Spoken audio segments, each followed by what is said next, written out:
country we often like to compare ourselves with.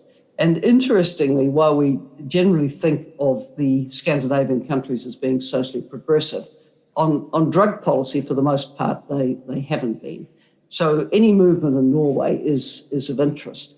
And in Norway, there is a Conservative-led government, and the Conservative minister eventually saw the light and said, I really would like, while I'm minister, to be able to change the law around the use of drugs. And he recommended, in effect, decriminalisation of all drugs, which isn't novel. It's been done, obviously, in Portugal all those years ago when the current UN Secretary General was Prime Minister, and in effect done in Switzerland and other places as well. Now, of course, he's run into political trouble. It's only 3 or 4 months or so to the Norwegian parliamentary elections. So the Labour Party has ended up taking a rather political stand on it, and that's a bit stalled as well. But, it's a bit hopeless if we kind of lurch from, I'm putting up this idea, therefore, the other side's going to oppose it just because they're the opposition, and then when they get into power, they try it, and then the others do it. I mean, I really think that the work the Drug Foundation and other advocates of reform in New Zealand are doing to try to lift it out of this political gridlock is incredibly important. These shouldn't be party political issues. They don't belong inherently on left or right or green or whatever.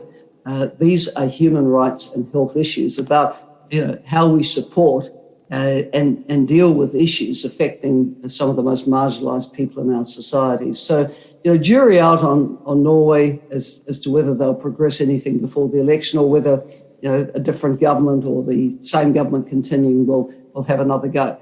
I'm just going to move on to a couple of specific countries to focus on, Canada and the States probably, but also just Norway, I think, because you mentioned it before.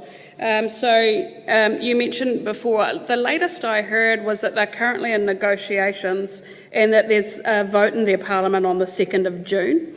And one of the inspiring things I think about the Norwegian story has been the exercise of civil society leadership, and in fact the leadership of one man in particular who has a lived experience background, right?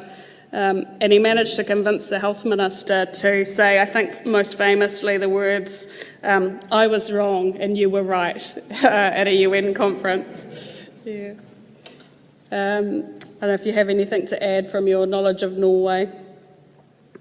Yes, as I said, it's kind of got caught up in the pre-election positioning of parties. So Conservative minister, as you say, said, I've seen the light, I've had it wrong all these years, I want change. And then it was sort of tossed to Labour as the obvious place to go for votes for a majority for change. And then there were ructions within the Labour Party, and I think a bit as you're seeing in a number of countries, you can get a divide between those who live in the metropolitan centres and those who live outside in the regional centres. And the party, as I understand, had a debate that fractured a bit along those lines.